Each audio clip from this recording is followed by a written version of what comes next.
A Sergio Pitol lo recordamos siempre como lo que fue: un hombre sonriente, pícaro, espléndido, juguetón, travieso, curioso y viajero.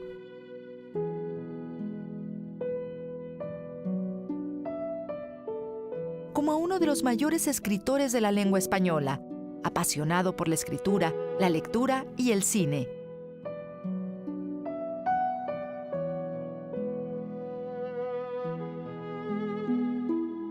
Renovador de estilos, que perfeccionó el relato carnavalesco, la sátira, la mezcla de géneros, incluso la autobiografía y los relatos a manera de muñecas rusas.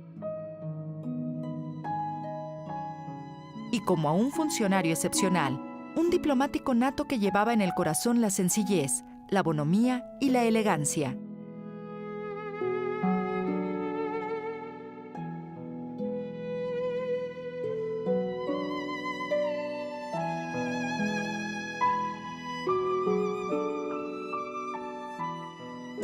Su mirada conservó el candor de aquel niño tímido nacido en Puebla en 1933, que creció palúdico con la nona en el ingenio El Potrero, en Veracruz, entre ingleses, estadounidenses, mexicanos, chinos e italianos, instalados en la nostalgia de sus verdaderas tierras, pero cuyo pequeño ambiente cosmopolita lo llevó tal vez a enamorarse de los idiomas extranjeros, a partir de los cuales labró su espléndida, nítida y limpia capacidad como traductor.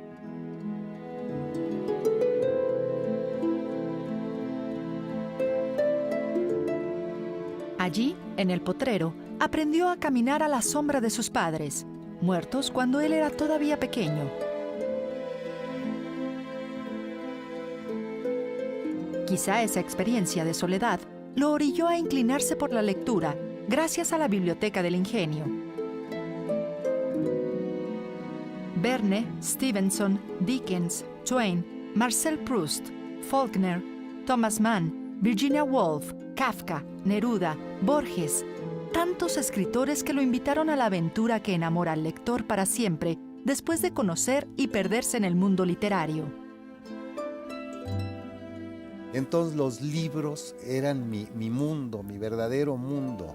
Sin ellos me hubiera enloquecido, hubiera muerto. Nuestro premio Cervantes se formó en la infancia, que conservaremos gracias a los recuerdos de un niño llamado Vittorio Ferri.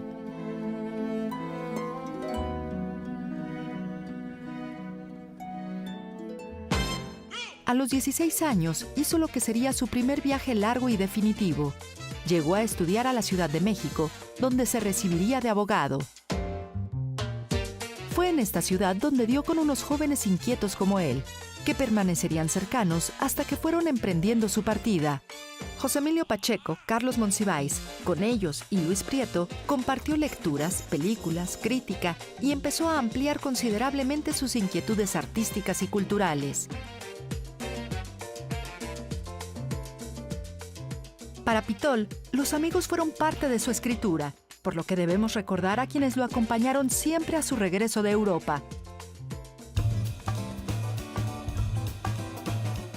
Margot Glantz, con quien viajó mucho, Juan Villoro, Mario Bellatín, Darío Jaramillo Agudelo, Antonio Tabucchi y Enrique Vila Matas, entre otros. Abrazó la vida diplomática en 1960. Se embarcó rumbo a Europa, donde permaneció 3 décadas, como simple viajero o agregado y consejero cultural y como embajador, en un viaje memorable y valioso por varias ciudades que le dieron material para su escritura. Conocí las casas de las que habla Chekhov, de las que habla Tolstoy, de las que habla Dostoyevsky, personajes que son semejantes a los personajes de estos autores.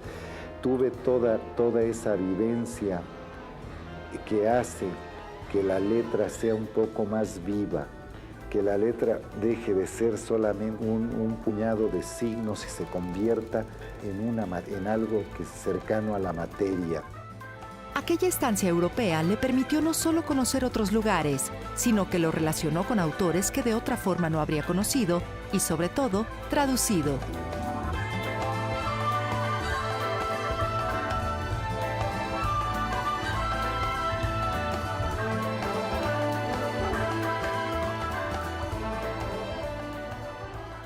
Europa, sus descubrimientos literarios y su experiencia le fueron llenando la maleta de libros traducidos del inglés, húngaro, italiano, polaco y ruso. Entonces logré mantenerme durante muchos años haciendo traducciones. Traducía yo para México, traducía para Argentina, traducía para España.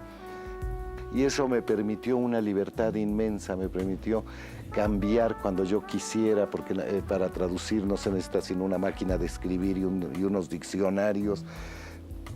Cambié muchas veces de lugares. De diarios, temas, alquimias, magias, personajes, lugares y 1000 cosas más que convertirían su escritura en un modelo único, que lo volverían un escritor con un lenguaje propio, difícil de emular.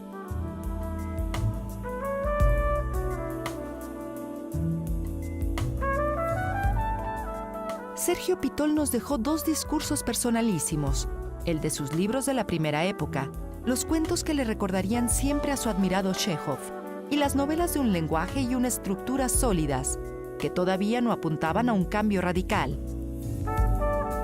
La segunda etapa sería ya en plena madurez, cuando empezó a mezclar los géneros y a regalarnos un discurso revoltoso, irracional e irónico, donde empleó todo lo que con plena libertad escogía de su pasado. Al escribir voy palpando visualmente, captando visualmente, captando la memoria de una manera visual y recordar olores a un ingenio de potrero, a un ingenio cañero en Nicaragua, y recordar los olores del ingenio de potrero donde yo vivía. Todo esto forma parte del acervo, de esa masa que está dentro de uno y que uno va afinando y desgastando en el papel. Enrique Vilamatas definió el estilo de quien admiraba a Cervantes y a Borges. Su estilo consiste en viajar y perder países, y en ellos perder siempre 1 o 2 anteojos, perderlos todos, perder los anteojos y perder los países y los días lluviosos, perderlo todo, no tener nada y ser mexicano y al mismo tiempo ser extranjero siempre. Sergio Pitol no se fue. Es el mago de su escritura, que nos da la mano en sus libros para no dejarnos nunca.